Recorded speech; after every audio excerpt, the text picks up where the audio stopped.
Hey, everybody, welcome back to another episode of the Data Blast podcast, wherever you're listening to us on, whether that's over on YouTube, on our website, or on your favorite podcasting service. So we're back again, which means we kick off another week recapping the wonders that have been Star Trek Picard.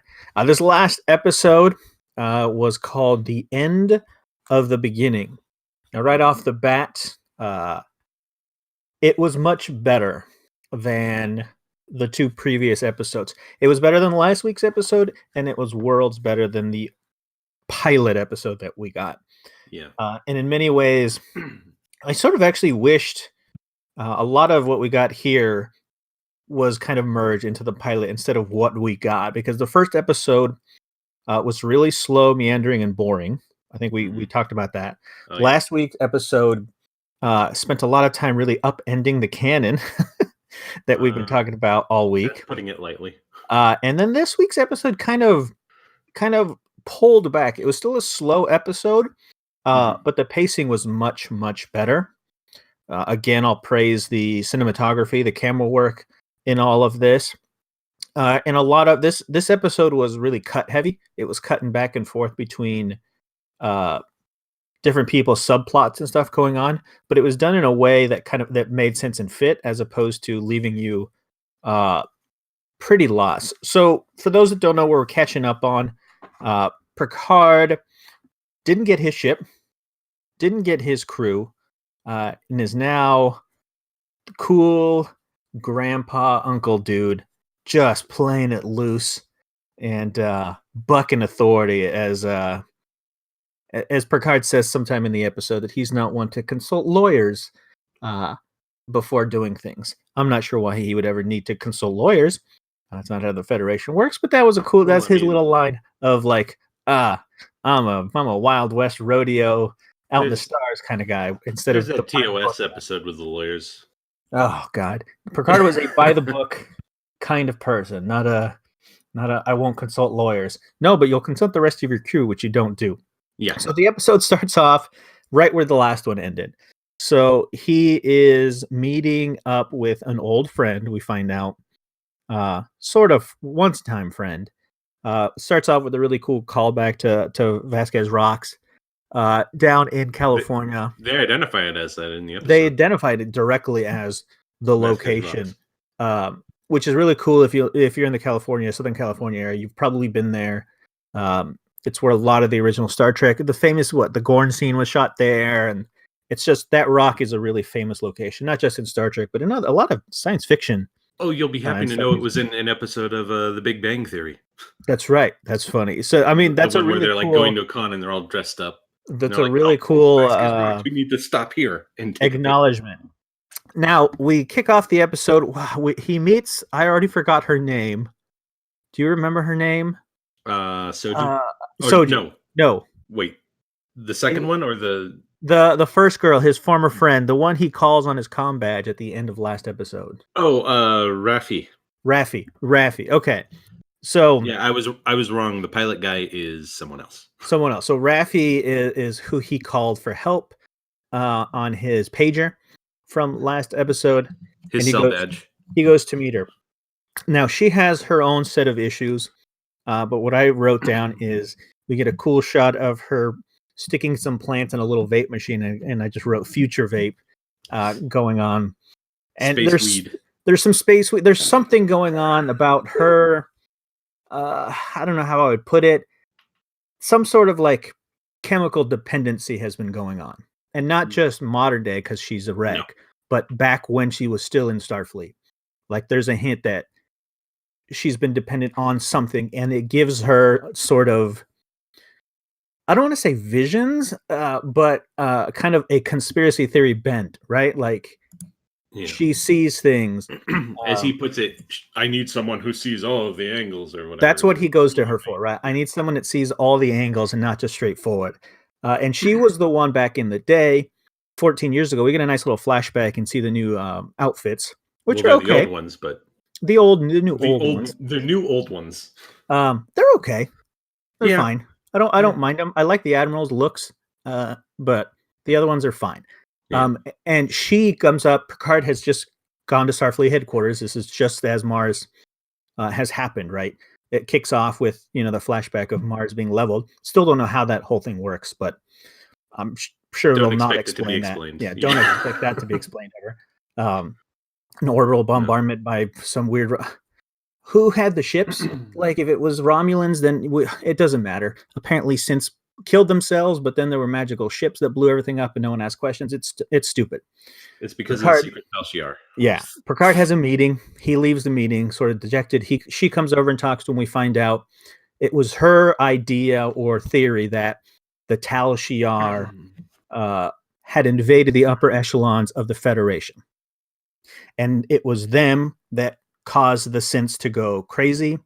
And we find out the reason the synths went crazy was because there was a bad line of code that made them just naturally it just happens, just code, like you would see today. You go into like the Honda plant and Honda robots are building things in one rogue code and it'll kill everyone in the building because that's how robots work. Skynet. You're sitting there one day, your toaster's toasting, the next thing, it's got a knife to your throat. Just bad code. And it's strangled your dog with its cord. Yeah. Yes. Don't ever buy a Samsung washing machine because it'll murder you because one line of code by a programmer on those loves fire. It's a stupid reasoning that it works because it needs to be a stupid dumbed down reason because they're thinking the audience is idiots. Yeah. Right. I see what the writers are trying to do in like, it's got a rogue code. That doesn't mean anything. No, that doesn't mean anything in Star Trek. It doesn't mean anything in Star Trek. It doesn't mean anything in technical human terms. Well, I mean, if we were on the holodeck. Right. Yeah. If you just watch general TV and have a general understanding of like hacking and computers, you understand what a line of code is. So like, it's a rogue code. That's not how it happens. Clearly, you're going to have backups. But that's why the synths went bad. We get the shot of them killing themselves again, right? The synths.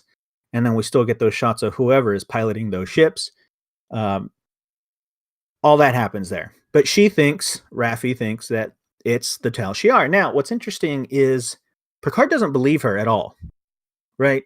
He essentially blows her off and says, you're just crazy. The problem is that's already happened before in the world of Star Trek. A lot.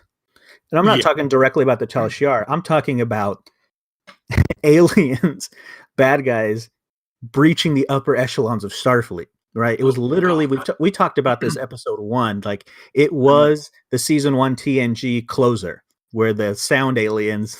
Oh, yeah. And then there were the, whatever the brain parasite ones. The brain parasites. And then the 8472 was had a Delta Quadrant version of Starfleet Academy. There is the entire core of Star Trek Online is about that, right? Yeah. We've had in DS9, we had the Changelings and the Founders were impersonating admirals, the upper echelon, they literally were on Earth. Like, this stuff has already happened multiple times. Okay, Starfleet is that inept that it can't figure things out. So for him to blow off that the Tal-Shiar couldn't be on Earth doing something is ridiculous when he clearly knows it, and he was involved in so many of these incidents. Well, I mean, he is an admiral at that point, isn't he? Yeah, no, all admirals go stupid and go evil. So Picard does stupid. But he does at least give a fair response to her, saying, "Why would the Tal-Shiar prevent us from helping all these Romulans?" That's a fair point, right? She doesn't have an answer for him.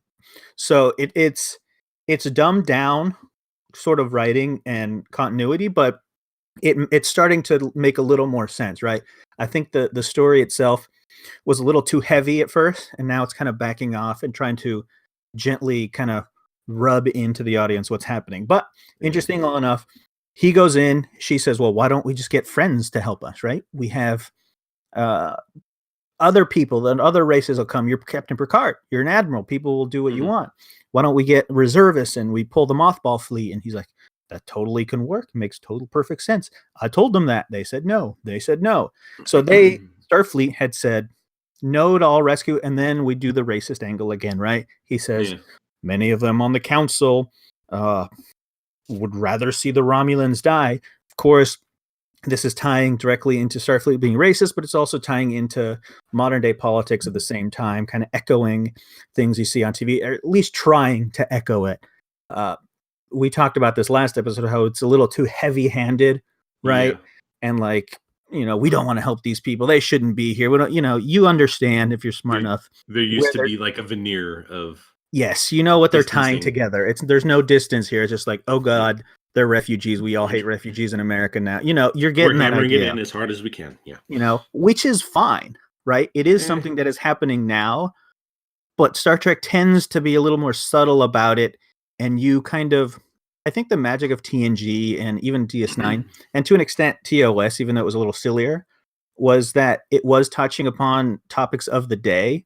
Well, I mean, You didn't know that they were talking about topics of the day. It wasn't like force fed. You know what I mean? It was just like, oh, that makes sense later on when you look back on it. Yeah, Star Trek 4 was Save the Whales, literally. Yes, it was literally like a hippie movie, and it's still the best one because it wasn't just like. Well, it's the second best one. Yeah, it wasn't just like, look, we got to say all whales are gone forever. We need to. We're gonna be more evil. like, oh shit, we screwed ourselves. Yes, they're dead. They went the other way and be like, oh, dude, we fucked up. What are we gonna do? It's like, okay, we're gonna try to save them. That makes there's a subtlety to it. It's just like you got to do something. So we don't get that as much here.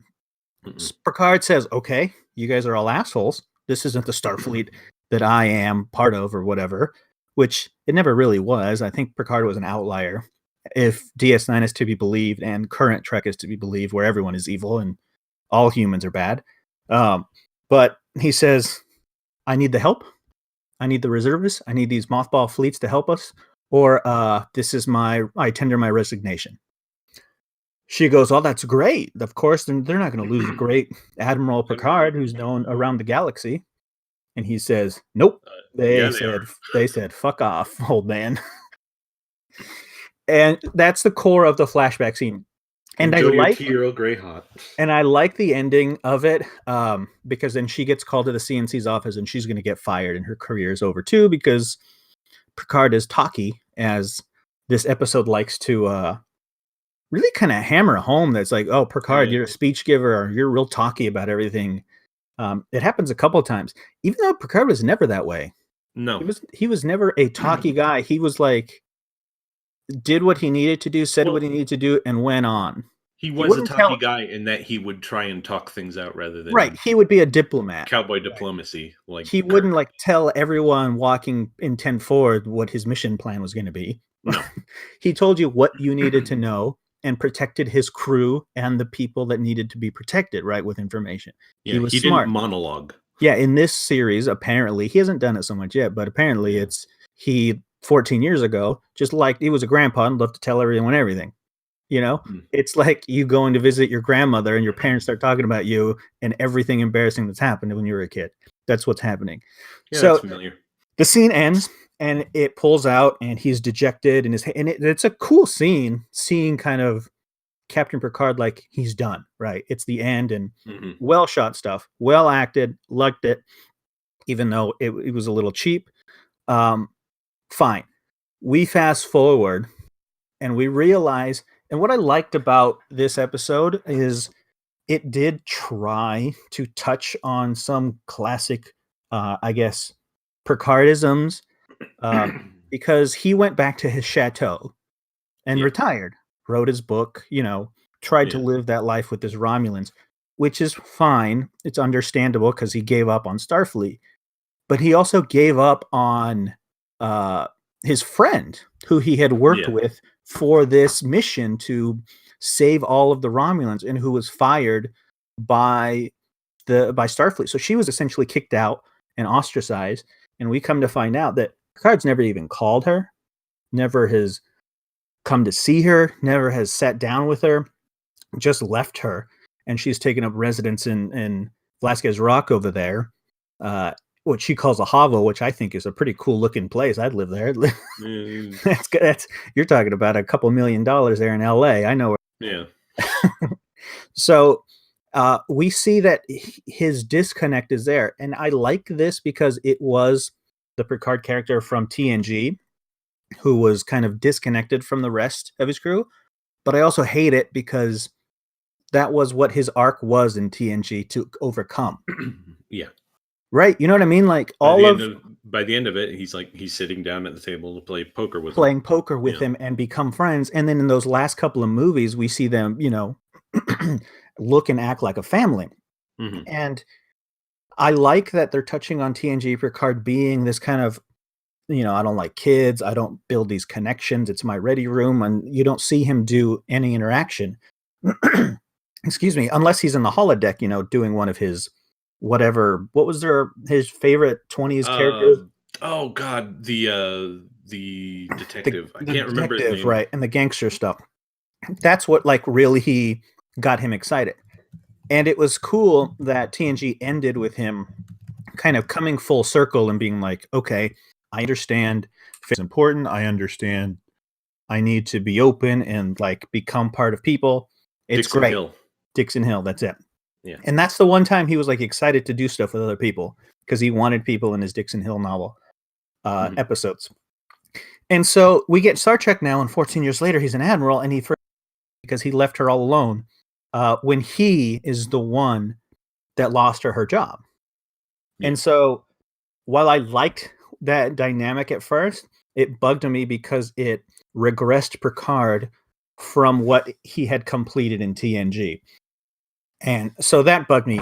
Although I don't know who that actress is, but she was fantastic. And some of those scenes at her place were a little Shakespearean and a little over dramatic, but the chemistry is there. Some of them felt a little overdone to me, but some of them a little forced, and some of the lines themselves, but the acting itself and the chemistry was cool. So I already like her. Yeah. And they did enough with her in this episode to give you some information of her being in Starfleet and some of that stuff. But she also has her own agenda, which she makes clear going forward. So there's something to kind of develop as a character, which is nice that we don't get with some of the other ones we'll see later. So from there, she doesn't want to help. She says no, but she has a pilot for him. Remember at the last episode, he said, I need a pilot. So she says he'll be in contact with you, but F off, old man. You screwed me over once. That's cool. We then flash over sideways back to the Daystrom Institute, I think, right? Right after that's the Daystrom Institute? Yeah, might have been. And it cuts back, but we see the girl, the scientist girl, who was talking to Picard about B4 and Bruce Maddox and all that stuff. And the commander or the Commodore shows up, and all I wrote here is cool Commodore in shades. And is this the first time that anyone in Star Trek has worn sunglasses while on duty? Or at all? I thought that was super weird to see.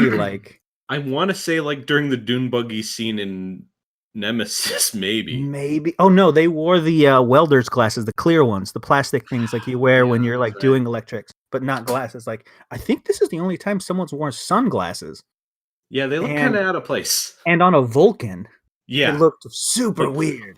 On someone who's supposed to be a Vulcan, that's very weird because... it looked because Vulcan's a sun-blasted desert. Yes, and I wrote that. It's oh man, cool commander in shades is what I noted. Why is that? And she was actually Romulan, but she's still sensitive to something stupid. But it was cool and I know what they're doing. This is kind of different and modern, but it's I don't think I've ever seen sunglasses on Earth cultures in modern Star Trek, at all. Maybe Enterprise, I think. Maybe one episode. And it almost, because we don't see it, it almost becomes ingrained. Well, I guess they don't need them, maybe because they're adjusted, or maybe they have. Yeah, it's kind of a Mandela effect. Yeah, it's do they need them? And now I have to go back and watch old stuff when they're on arid planets and putting their hands over their eyes. I'm well, that makes sense. Why didn't they use them fucking there? The first thing I thought of for some reason, because that was the most recent thing I'd watched, was DS9, where they get those stupid desert planet outfits that only show up in one episode. Oh, the one where they're digging for the orb? Yeah, they're digging because the crashed Jem'Hadar or Cardassian ship or something, it crashed in the sand. And they're all wearing those long, flowing silk things, and they have their hands up to their eyes. I'm oh man. Sort of Lawrence of Arabia kind of. Yeah, it's wouldn't it be fucking great if they had sunglasses? which should be easy to replicate. And now I'm thinking, this is what this show does. It like just makes me think, why didn't they do that before? That makes so much sense. It's also stupid. So she talks to the engineer or the scientist, wanting to know. Into the sun, they got retinol. Probably they got retinol. Or whatever. And so, no, it was Retnex 5. Allergic to Retnex 5. I'm allergic to Retnex 5. Yes, that's why you can't. And that was a weird scene in that movie because he got real mad for no reason. Well, no, they're setting up like the glasses for. They're setting up the glasses. Something. It was just like real. He was like, that's too much, man. He's that's like, the beauty of it. They will be again. Yeah, it's fine, dude. Chill. Don't be mad at McCoy. I'm allergic to Retnex 5. You asshole. That's what it felt like that line should have been at the end. It's like, dude, chill. So she's there. Weird scene. But she asks what Picard's doing. We already know she's a bad guy. I mean, that cover has been, they're not even trying to hide it, which is fine because the audience, it's another one of those dumb writing things for the audience, right? The characters don't know she's evil. Before they even bothered. Yeah, it's been telegraphed. It's for new people to come in and go, hey, she's a bad guy, but the cast, the players don't know that, so you're watching how they interact. And she asks about Picard, what he's doing, blah, blah, blah.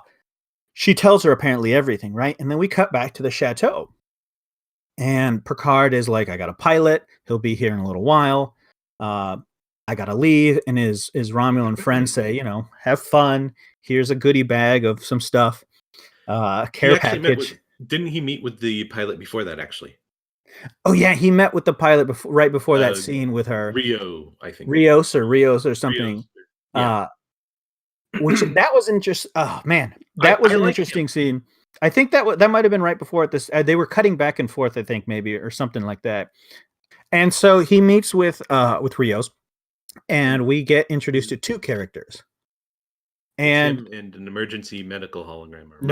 Emergency navigational hologram. An ENH. I got that wrong too. I had to read that twice. Because he mentions it the second time later on, and I'm like, did he say N or M? And it's it's one of those things where the letters are so close. Like, I thought he was a doctor. Yeah. So I had put on closed captioning, and because he does act like a doctor at the first time. Oh, yeah. Rios, and he's got a shard of like titanium in his shoulder that would have severed.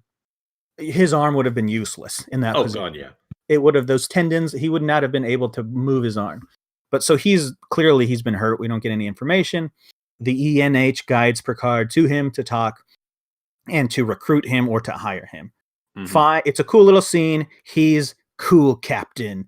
And I wrote that with 3 exclamation points. Cool, Captain. And it's really Spog standard, like just generic children's writing. Like, I read your book and all that. He's Captain. Oh, I read your book. I know all about you. And he's trying to play the cool guy. And then Picard tries to psychoanalyze him because he's like, he goes, everything on this ship is stowed in Starfleet regulation.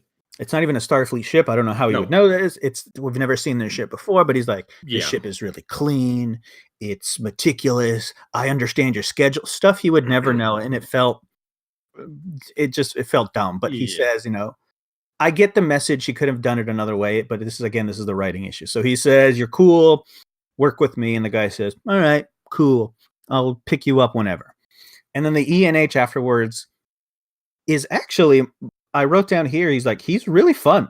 He's my favorite character now because he's got like another like North Scottish accent or something. Or Irish. I think the actor is from the UK. So and they got a lot of this, and that comes up again a little bit, but the ENH is really cool, and then he deactivates him. We don't know he's an ENH at first, right? Because he just comes in, helps them, and the captain says, "Get the F out of here, deactivate." So it's cool that we got the holograms are still around, which sort of negates this entire series. Yeah.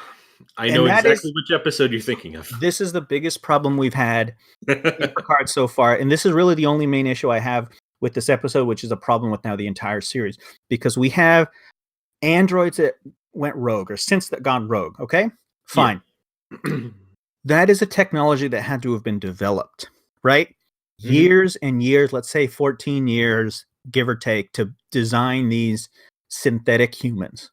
Then you have to build them. Then you have to manufacture them. Then you have to design their internal organs. Then you have to have people maintain them. Then you have to have storage for them.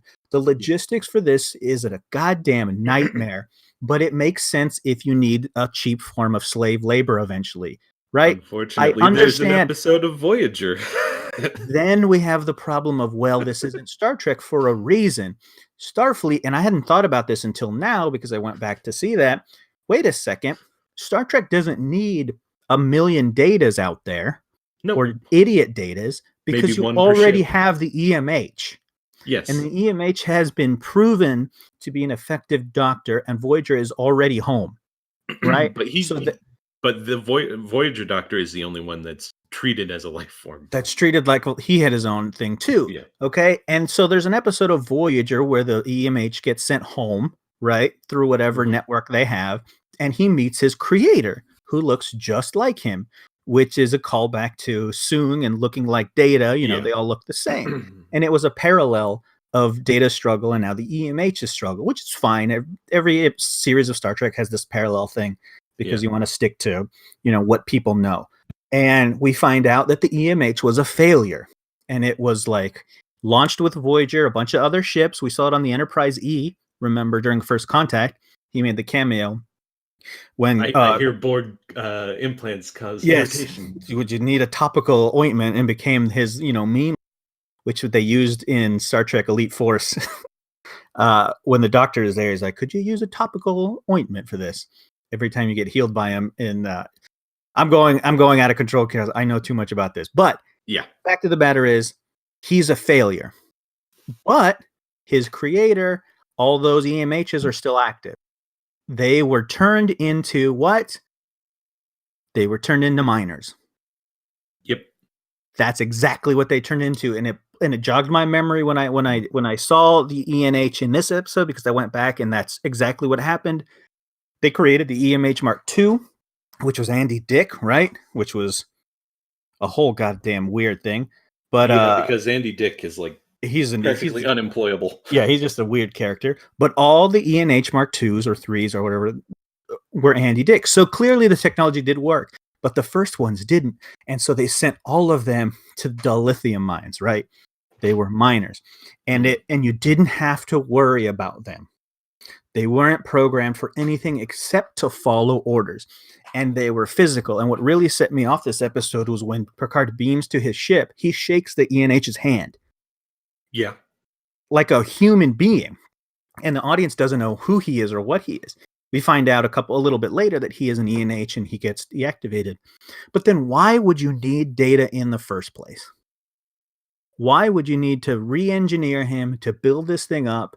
Unless you were trying to build another Data, right? If you were trying to, which I believe Maddox was probably trying to do. Probably. Right? There's also a couple of other reasons I might think of. Yeah, there's a couple, but you could I could fan wank reasons, but you could want that technology or a person, but not for the reasons that Starfleet wants to use them for. No, because emergency medical holograms probably are super cheap.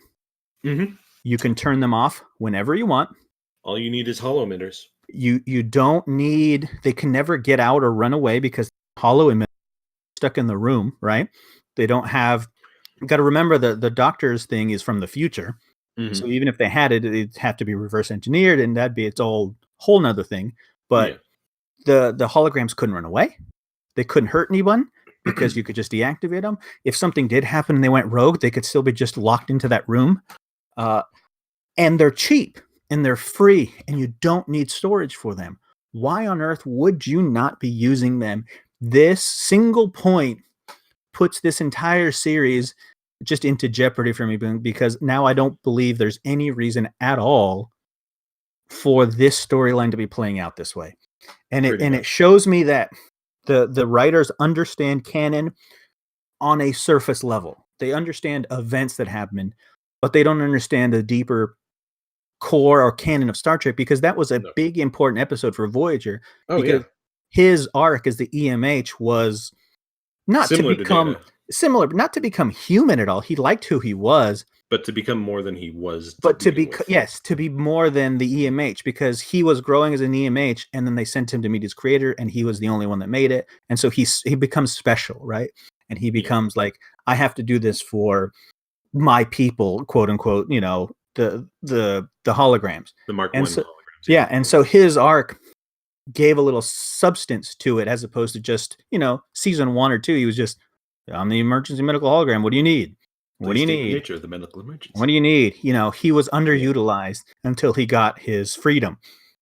And so it doesn't make any sense that they wouldn't know that because they've used it so many times.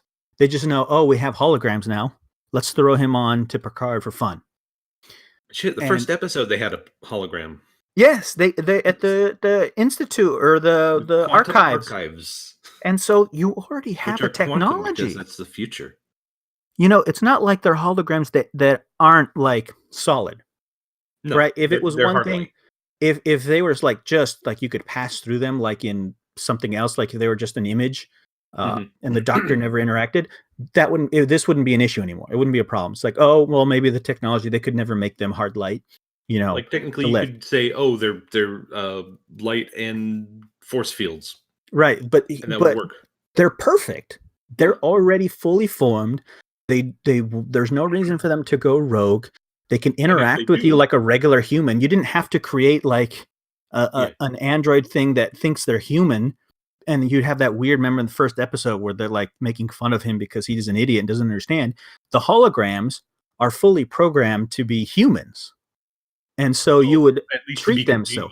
Yeah, at least to be congenial, and like you could have a conversation with them, which I think, and I'm thinking like in the terms of the modern day, like if you're like on a dig site or you're in a mine, these shitty, like really hard jobs that are like super tough, that are dangerous, like these, they form sorts of brotherhoods, you know what I mean? Like miners and like fishermen out there, and like they create these small closed off communities because it's just you guys and like that's it. You would probably want those working around you to be congenial or to like help you relieve some stress, to like, but more than that, they can't get broken and they can't get hurt. They can't get hurt. They can't get broken.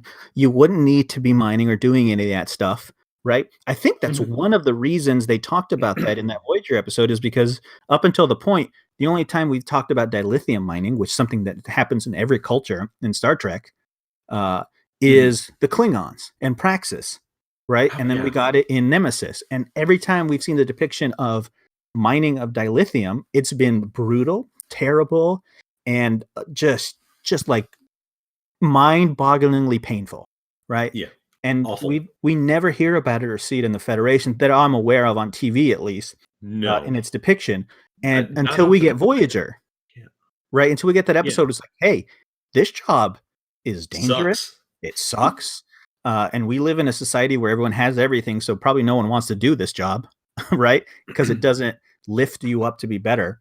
And so they said Starfleet made all the holograms do it. And it was like, okay, so you have this whole culture. So that throws everything into fucking shambles for me. Yeah. But moving on from there, it was fine. The next note I have written down here is I have Tony Stark tech. And it's because of all the digital screens we have now. And how they grab things like Tony does in Avengers and throws them, right? So I don't know if I made this point, but the entire reason why Discovery's usage of that kind of stuff just doesn't work for me is for the same reason that, like, remember how in that episode with Scotty on Next Gen where he's like, how do I work this? Oh yeah, and relics. Yeah. It's the same reason why nowadays you don't see a lot of touch screens on modern battleships and submarines. Yeah, I mean, tactile controls are easy to fix.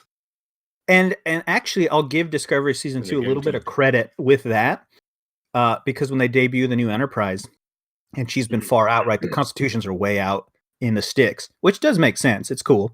They talk about, I don't know if it's in the series, I totally forget. I haven't watched everything, or if it's in a short trek. I think it might be in a short trek, but they talk about how the Enterprise in Disco has tactile buttons. Yeah. And how it has, a more 1960s kind of approach to things. And they make note that, well, when you're, all these light years from the nearest starbase and no one's going to help you, which was part of the core of the original series, right? Yeah. If you watch the original series, they make mention that there was never a time where more than like 3 Constitution class vessels were in the same place at once, because they were sent from like Earth, and you just go away right? The only time they were together was when they tested the M5 unit. Yes. That's the only time they were together. And they continue that in canon in the books and comics and everything else, that no two like Constitution class, more than one or two, were ever together in the same place because their mission protocols took them to the farthest reaches. And so you needed stuff that was easy to fix on the fly. Yeah. That was easy to fix with technology that might have been on hand, with especially without replicators, right? Or to stuff go with like that. Modern, like I forget what it is, like whether it's submarines or something else, but they're using Xbox controllers. I mean, you can find them everywhere. Yes. If they break, you can replace them. Xbox controllers very easily to control drones for military purposes. Like and our submarines this year, periscopes and stuff. Not this year, in 2019, the military just ended the practice of using 5.25-inch floppy disks for their missile codes on modern day nuclear submarines. And I'm not talking about the little diskettes like the save button. I'm talking about the ones that are actual floppies. Yeah. Right. Into 2019. They did so because they were easy to keep. They were unhackable because it's a disk and it's really easy. Right. And apparently no one makes them anymore except the military. So they moved on from that. But it's a physical thing. You can depend on it. When you're out there, like especially submarines and aircraft carriers for 6 months at a time, like a submarine is even worse. You might be out there for 6 months at a time and you can't talk to anyone. With like 60 other people. Right. And you're on your own and you got to fix things on the fly. And so that's, you're right, is this technology wouldn't make a lot of sense. But no, this Tony Stark technology, I could understand it in like personal homes, but not on starships. I liked the see-through panel-ish, like the holograms popping up to touch, right? Because we have some of that now. You can see those light keyboards that shine light on your desk, and you know what I mean, and you can type. So it's not super far away that you could do that, and we have touch screens, so it's and pads, so it's not crazy. But like to pull something and like throw it and to like do that, I understand the swiping because again, everyone has an iPad or something. They know those motions, right? Cell phone motions, get it. But to like pull and swipe, that's just a play, to pull in people from the Avengers world to be like, oh, look, you understand that tech and this tech. Counterpoint, you ever play any classic games on your smartphone without a controller? They're goddamn atrocious. Yep, they're terrible. Then yes, that's why I bought a Why Bluetooth would you controller. control a starship with it? Have you ever tried to play a DOS game on your phone? No. There's some free ones I've had, and they are a goddamn nightmare. And so I marked here that was weird, and then fun EMH. But during that, we get back to the chateau, and like I said, he's talking to his Romulan friends. He's leaving. He's waiting for Rios to come pick him up.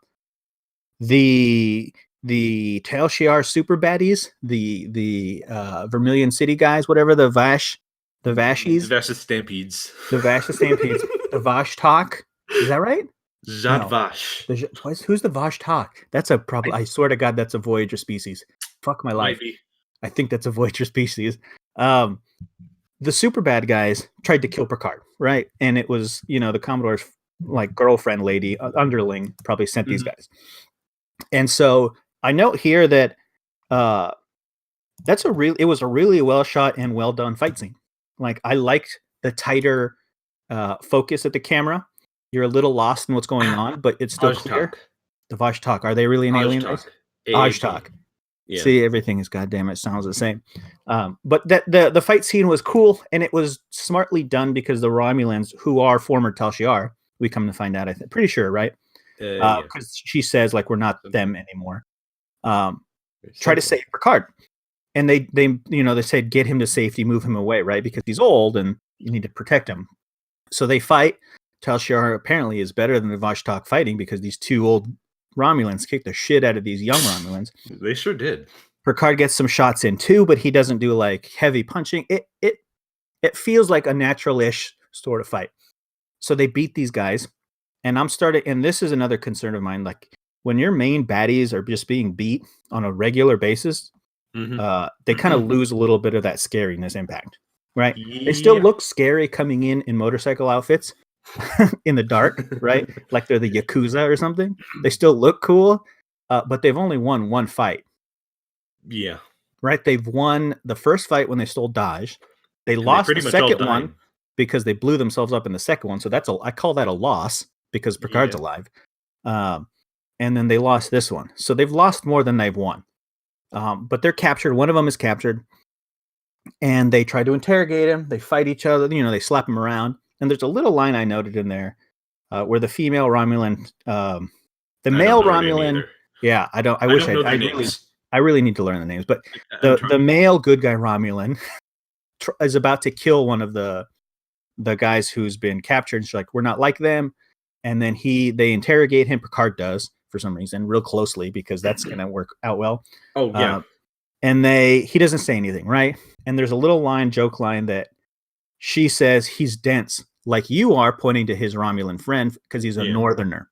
Yeah. And that doesn't make any sense in terms of Star Trek because we don't know anything about the Romulans. It makes sense in terms of like British shit. Yes. Pretty sure the Romulans don't have a Scotland, don't have an Ireland. But I'm going to guess. I haven't been there myself, so I don't know. But he had a thick accent too, and it's an in-joke for modern times. I get it. It was funny to me, but it was also stupid.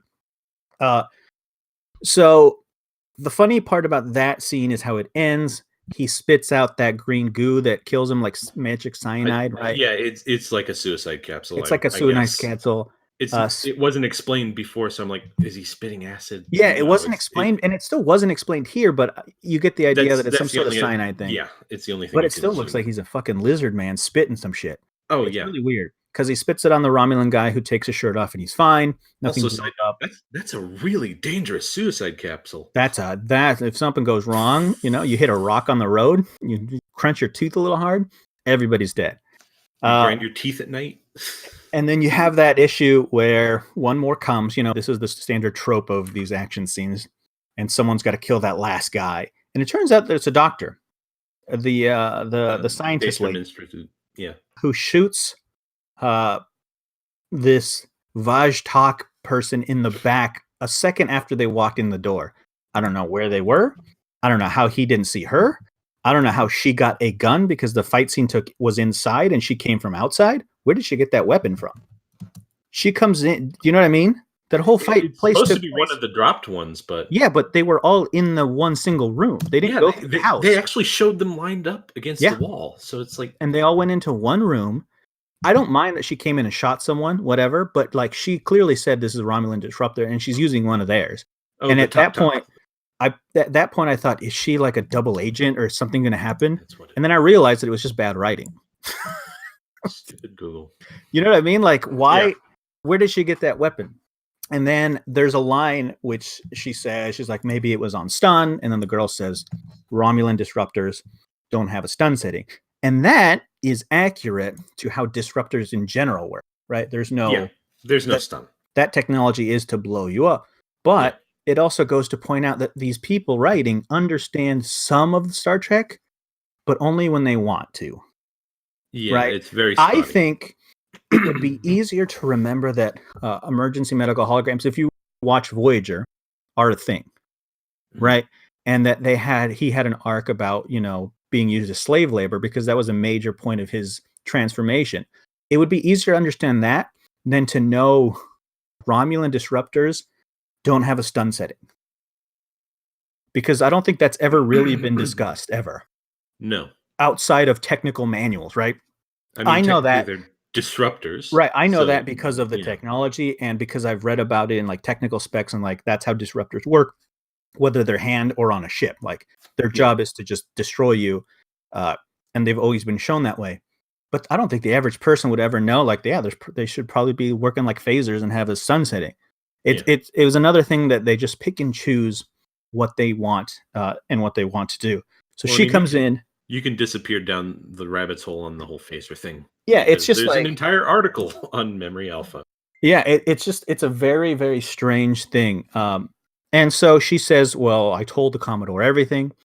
And Picard says, well, she's a great Commodore. She's always by the book, yada, yada. And now everyone apparently knows that she's evil.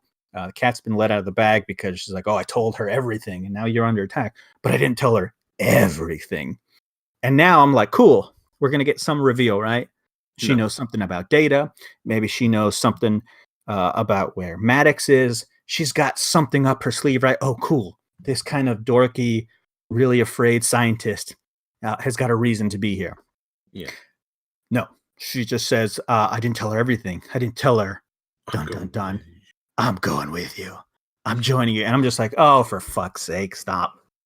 Just knock it off. Not like it would That's have been not even something like a if good she's like, it's not holdback. even, yeah, it's not even a good holdback. And they were just going to look at her and be like, "Okay, get out of here, you weirdo. You're going to get killed." Okay, so Right? If she had like, if she would have said like, I know where Maddox is. Like if she had found it out on accident, right? Somehow after she talked to the Commodore or something. or I Okay. have this thing that can find, Yeah. whoever. Or I've got, I've picked up some sort of MacGuffin. signal, some sort of MacGuffin would have been cool. But just to say like, oh, I'm going with you, it's just like, oh, cool girl status, whatever. What we did talk about is, and I didn't write a lot about this because it was a weird part. We flashed to the Borg reclamation cube. And this, I think, was the weakest part of the whole episode. Not in terms of story or what it's developing, just in terms of what the hell's going on over there. Yeah. What is happening over there? Because now we're introduced to Hugh. Yeah. And I like Hugh.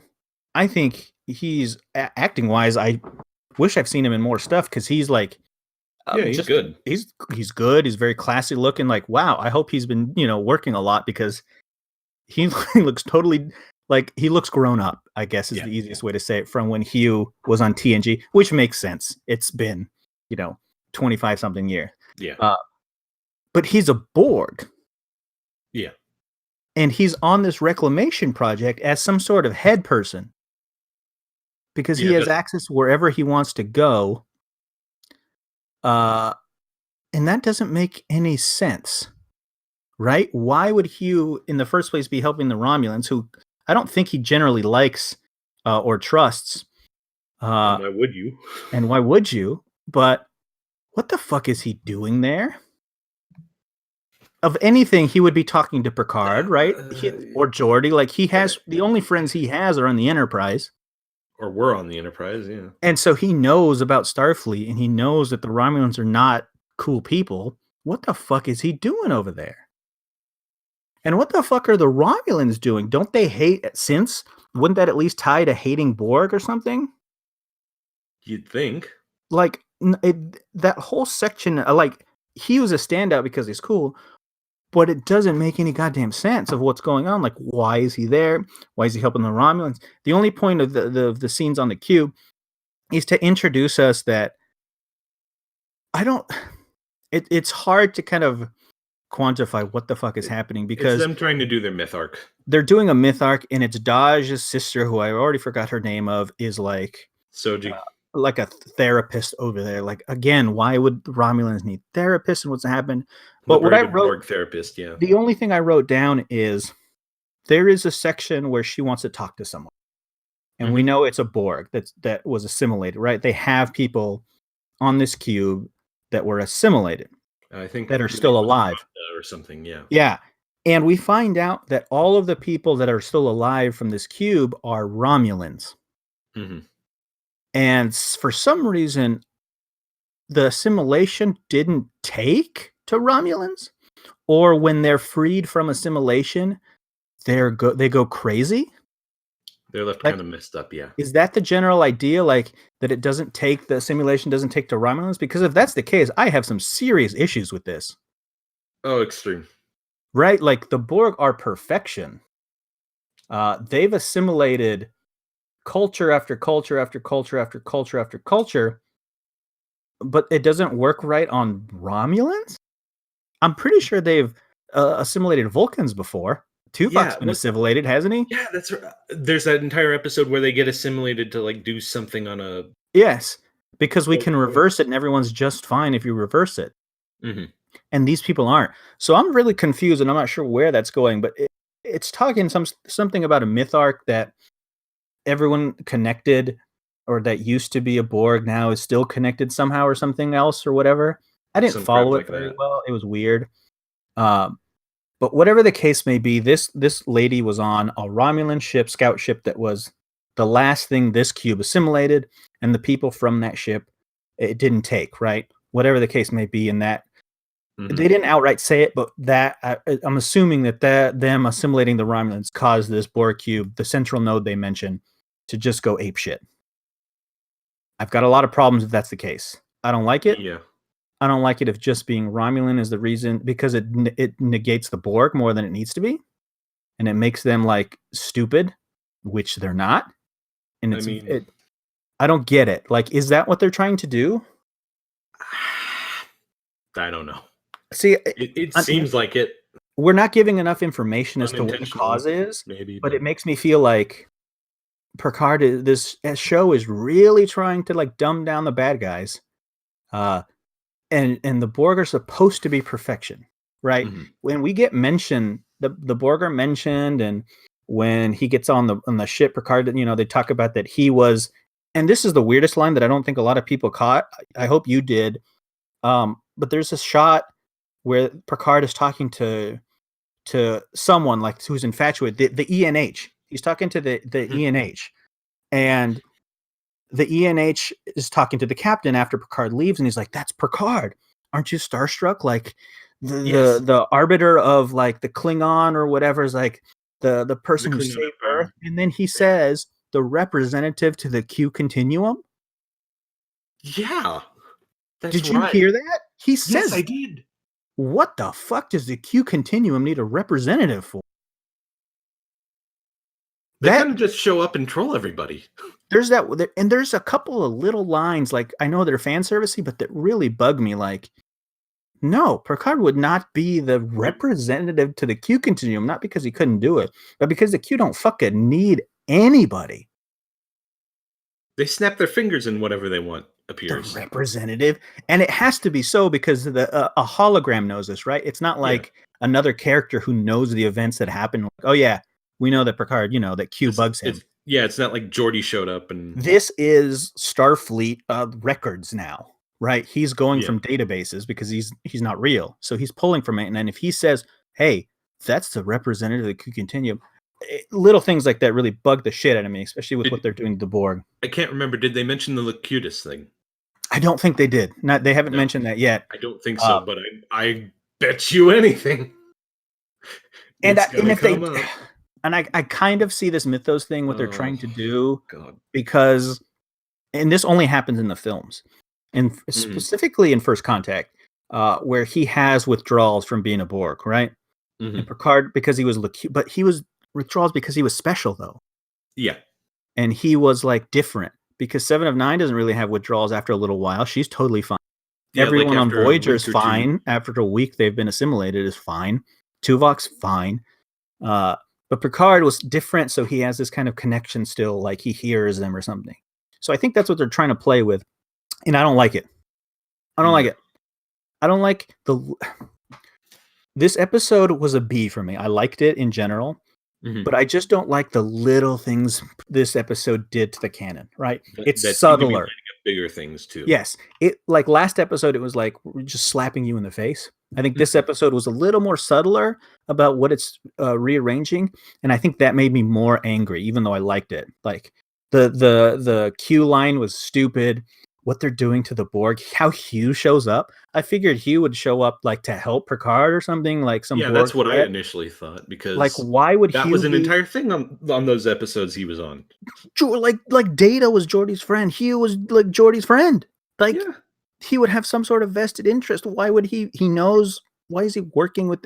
I don't understand. It's these little things that are really starting to bug the shit out of me. And what we come to find out in that scene, of only the importance, is that the Romulan who Dodge's sister Soji or what talking to. Yeah. Did I get her name right? Was that it? Soji? Soji, yes. You've finally gotten it right. Oh, it took 4 episodes for me to figure this out. I don't remember hot Romulan, quote unquote hot Romulan guy's name. I don't know him. He did less this time, so thankfully there was less of him right now. Yeah. So Soji is talking to this Romulan woman who then starts having a freak out, right? She starts having a freak out session, starts crying. No one's doing anything. Which one are you? No one's doing anything. We're on a super secure location where these people used to be Borg, and they mentioned she was doing her Romulan like tarot cards thing. But like last episode when we saw the Borg, the guys were like, "Hey, literally anything here can still fucking assimilate you, so watch your shit." And now we got a former Borg here who's freaking out. And she starts yelling at Soji of which one are you? And she's holding a tarot card of like 2 sisters. Are you the one who dies or the one who lives? Yeah, and of course we already know it Yeah. would have been a cool done a different way, but he's like, no. The first thing I said was It's to my totally screen. backwards. She's the one who lives. She did that with those cards, like really intense acting, and to my screen, I'm like, she's the one that lives. Like we already know the other person is dead. She's the one talking to you, and apparently she knows Soji. She has seen her before as the destroyer. We don't know if that's the destroyer of the Romulan ship. The suggestion is that she had something to do with this cube going apeshit, right? Yeah. And it has to be the case. And it has to be the case because Hot Romulan is a bad guy. His sister is working with the Commodore, so we already know he's There's a bad something guy. with that too. Did you notice that when she shows up? Yeah. Like, oh, you have your ears back. Yeah, there's why would you go through surgery just when you have to go back? When you have to go back, they haven't found out who you are. Yeah, because the last time we saw her, she was still in her Starfleet uniform. And again, we talked about this earlier. You have to dumb it down for the audience a little bit. They don't see the pointy ears. They don't know who you are. Yeah. So Soji was somehow involved in the destruction, I think, of this cube. And this cube has been reclaimed by Romulans. Don't know what branch of Romulans they are or who they are, because they do seem to be doing scientific research. Remember, I posed a question last time, like, why are Romulans hiring outside? Remember, I made that joke about why are they on LinkedIn hiring literally anyone they want? Yeah. Wouldn't that cause more risks to cause attention? So I don't think it's the Tal Shiar doing it, but the super secret police are there because the guy is there. And he's trying to get information from this special Romulan, or the Daja's sister, Soji. Yeah. And I think that the Romulan lady knows about Daj because she talks about her. Daj doesn't know, or Daja's sister, Soji, fuck my life. I can't keep anything straight. Doesn't know anything. And this whole section was real confusing. And so I don't know what her point is, or what the Vajtank want with her, if they hate synths, right? I thought Hot Romulan was a good guy originally because, at the end of the first episode, he's there, right? Cool. Maybe he's going to help, right? Maybe he's not super evil, but he's evil. So I'm seeing a heel face. I think too, yeah, because he's like, I love you. Clearly it was just to psych her out because she was going crazy, and her sister's like, don't fall in love. They're pushing that hard, like that he's probably going to turn face. He just wants to make out with his Dodgebot. And he's on the cover of all the posters, right? He's in the crew shot posters, so he's going to be involved. Probably turn face somehow. But I don't get her point in all this yet. And they haven't given us enough information to kind of let me understand what the hell the point is. So she has a vision when she talks to her mother, a freak out session. Yeah. And then she's starting to remember, and she's like, why does this Romulan woman know who I am? Yada, yada, yada. I never read any of this stuff. I never read any of the files. How did I know all that? Yeah. Because he was the same way. He's like, how'd you get that information? I don't even, that's super top secret. She's like, I just ask people and they do things for me. Yeah. Which makes Hugh look like an idiot. And I still don't know what his point is. I think that's where this episode really lost me. Yeah, really falls apart in terms of storytelling. Because up until this part, I actually did enjoy what they were doing and how they were doing it. But once they got to the Romulan scene, it was really heavy. And it was another like exposition dump, but not done in a nice way. No. So you're not left with anything. So I didn't like where they're doing, because most specifically because what they're doing with the Borg. And how they're making him look like idiots. I understand why he would be at, a former Borg cube, because like trying to get other people, trying to help them, right? Because that makes sense. Not with the Romulan, no, right? If Hugh had detected a Borg cube that was abandoned, pretty sure he would try to contact Picard or one of his friends to say, "Hey, this is kind of a big deal." So I don't like that section. Like, I still need to see it where it develops. That episode with Lore, where Data's like kills that one Borg or whatever, and he's like, "Why did I feel something when I was doing that?" I think it was a two-parter. Yes. Was it? Yeah. Mm-hmm. What ships did they have? Because I remember they'd stolen some ships. Were they Romulan or were they? Oh, you know what? I don't remember. I don't know if they were Romulan. I don't think they were Romulan. I don't remember what ships they had. I think they might have just had ships, or Lore might have stolen. The only time non-cubes are seen is in Enterprise when the Frozen Borg that episode. take that freighter and make it better and better and better. Yeah. That's really, I think, the only time Borg have been seen on non-cube or spheres. Other than that one episode. Even though, I mean, in supplementary content, they have a ton of ships, like in Star Trek Armada and other, they have like the wedges and like they have a bunch of other stuff. Command diamond and the command, nothing that makes any sense. Just the cube and a sphere is fine. That's whatever shapes. So I think that's the weakest part of this episode is how it ends. And the last note I have is just like, again, really great use of music. Oh yeah. A real callback. Yep. Another callback to the TNG series. Because the last thing, more of a callback to the motion picture. Yeah, to the motion picture. Picard is introduced to the crew and the ENH, and then his friend is there. She says, we mentioned this earlier. He's like, I have my own agenda. I'm just going with you right now. And they all sit, in their seats. And then Picard says, engage. And then Rios does some weird punch it maneuver. Stuff. Yeah, Tony Stark, where he like turns a handle. Why the fuck would you turn a digital handle and then like pushes it forward? Like, it made more sense when Sulu did it in the Star Trek reboots because, it's still tactile silly, controls, but it's tactile controls, and two, J.J. Abrams is a big car. There's this idea of their ships being like hot rods in that series. And so to do that would make more sense. But here it's just like, Tony Stark, I'm going to turn this wheel. Overly complicated to move a ship.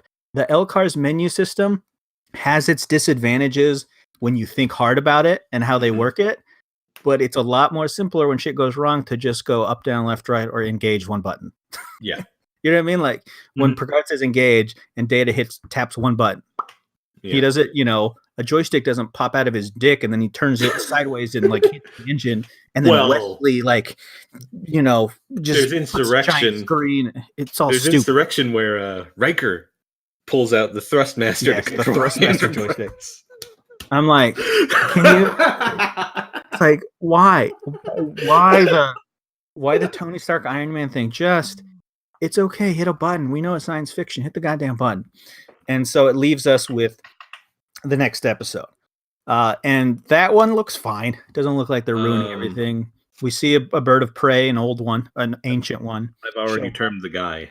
And we see like Romulan Legolas. Yeah, we see like Karate Kid dude who's like a Romulan, and he's a sword fighter, and Picard teaches him how to fight swords because apparently. Will you lend me remember, your it was sword? mentioned that.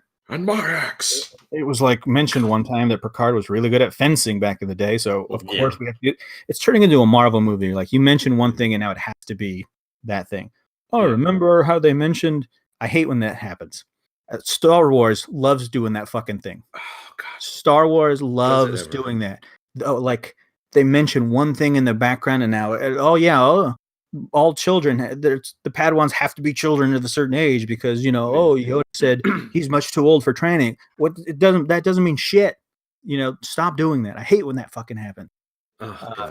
And so I see that kind of creeping in here, which kind of sucks. But that's where we're left off with Picard and this episode. The best episode so far. Yeah. Clearly, hands down. Again, I would have wished that this was adapted kind of into the first episode in some way, because it again, 5 episodes in, right? You got to give something 5 episodes to get hooked on. This is a good place where I want to come back to see what's next. I may not be excited what happens next, but I'm interested. Right up until this point, I was just like, oh, this is a fucking hassle. Whatever. Yeah. So we'll see what happens next week. I assure you that next week is going to be an action-filled episode, probably. Oh boy, yeah. Because I see a lot of pew-pews and a lot of ninja fighting. Pews and yeah. And 85-year-old Patrick Stewart pretending he's a sword fighter in the future. So shit's going to get a little weird. Did you like his stunt double when he went over that table in that little fight scene? Yeah, I know.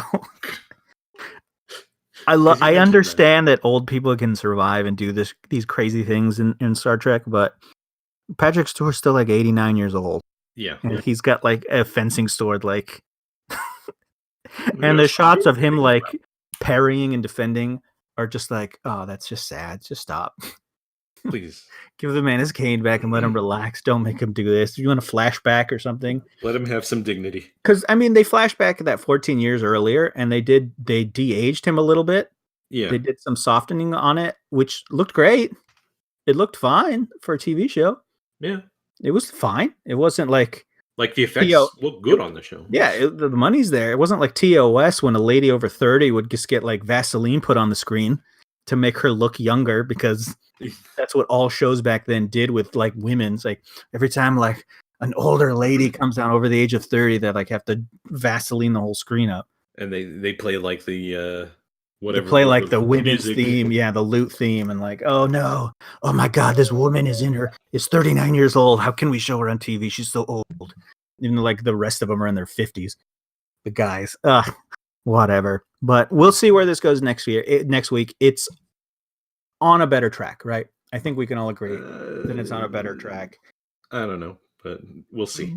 I don't think it's going to last. And the subtlety, the little things that they're doing, pissing me off. So I have a feeling that next week's episode, it's going to blow up, and we're going to get real mad next week. So we'll see. But moving from Star Trek Picard, we actually stick into the Star Trek world.